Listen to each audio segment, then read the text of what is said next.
প্রতিদিন করার মতো কিছু ছোট ছোট আমলে সালেহ শিখিয়ে দিবেন।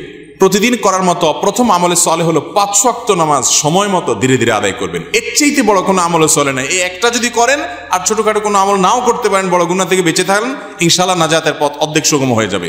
5 ওয়াক্ত নামাজ, এইটার কোনো বিকল্প ইসলামে আর কিছু নাই। এইটা ঠিক রাখতেই হবে, এই ক্ষেত্রে কোনো ছাড় নাই। দাঁড়ায় না হলে বসে শুয়ে যেভাবে পারেন পড়তেই হবে, কোনো ছাড় নাই।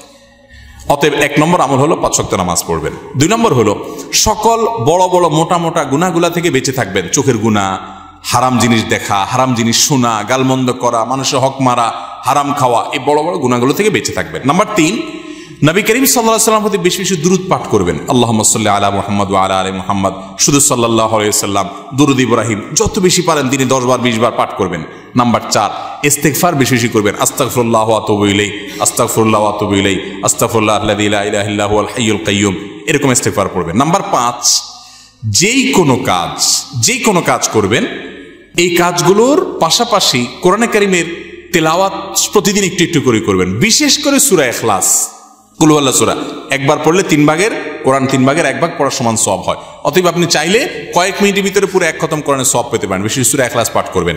6 নম্বর হলো যত জিকির আছে কোরআন হাদিসে বর্ণিত, এই জিকিরগুলো বেশি বেশি করে পাঠ করবেন। যেমন সুবহানাল্লাহ ওয়া বিহামদিহি সুবহানাল্লাহিল আযীম, তারপর লা হাওলা ওয়ালা কুওয়াতা ইল্লা বিল্লাহ, এটাকে জান্নাতের ভান্ডার বলা হয়েছে।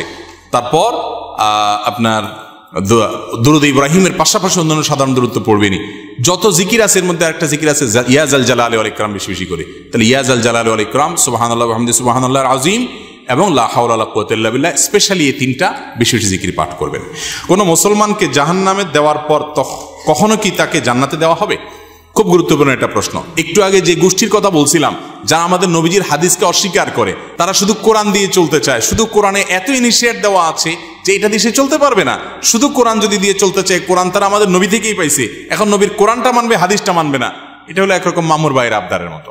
তো এই লোকগুলা বলে যে যারা জাহান্নামে যাবে তারা চিরকাল জাহান্নামে যাবে, আর কোনোদিন জান্নাতে যাবে না। এটা ভুল কথা।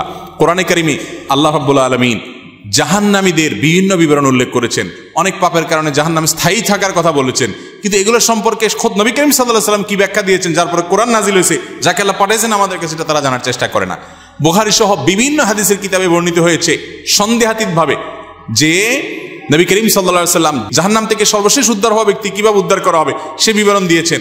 যে তাকে জাহান্নাম থেকে উঠানো হবে, জান্নাতের কাছে আনা হবে, সে চাইবে আমাকে কাছে নিলেই হবে, ভিতরে নেওয়া লাগবে না, এবারে সে ভিতরে যেতে চায়, বিস্তারিত বিবরণ আছে। এখান থেকে বোঝা যায় যার অন্তরে ঈমান আছে সে যত অপরাধী করুক শাস্তি হবে হয়তোবা, কিন্তু একটা সময় তার অপরাধের শাস্তি মেয়াদ শেষ হলে আল্লাহ তাআলা তাকে জান্নাতে আনবেন ইনশাআল্লাহ।